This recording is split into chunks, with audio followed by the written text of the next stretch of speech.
bled for the independence of this land except the Malays. So you can't blame them for suspecting that they might be the only people who ever would bleed for the independence of this land if it was ever threatened, because they're the only ones who ever did bleed.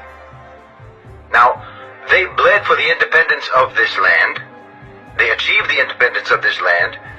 They freed themselves from the British Empire, and then they adopted the people whom the British Empire left behind. They integrated them into the citizenry of the new independent Malaysia.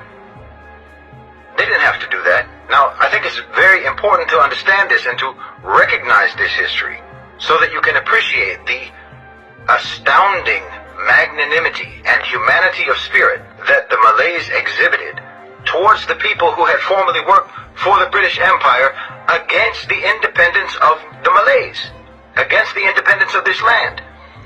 They integrated those people into the citizenry, they gave them full citizenship, and they made Malaysia, and now they're all brothers and sisters.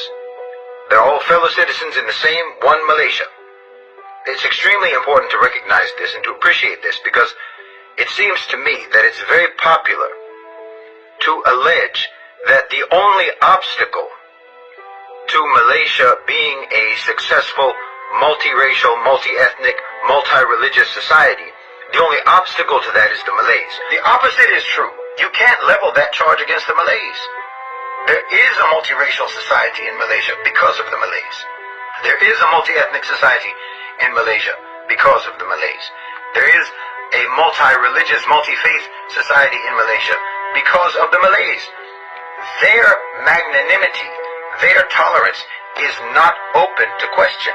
You have to recognize that history to appreciate and understand that no one is more serious about having a multiracial, multi-ethnic, and multi-religious society. No one is more serious about that than the Malays, because it didn't have to be that way.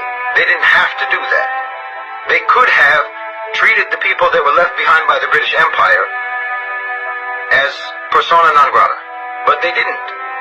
And you need to understand that the Malays are proud of that, because those are beliefs that come from Islam. That's a value system that comes from Islam. This is something that the Malays are proud of, that the Muslims are proud of. We can, in Islam, have multiple belief systems operating peacefully amongst each other, multiracial groups. You understand? So it doesn't make any sense for anyone to oppose Islam being the official religion of the state of Malaysia in the Constitution, because it's on that basis, it's because of that value system that you have a multiracial, multi-ethnic, and multi-religious society. You have to appreciate it.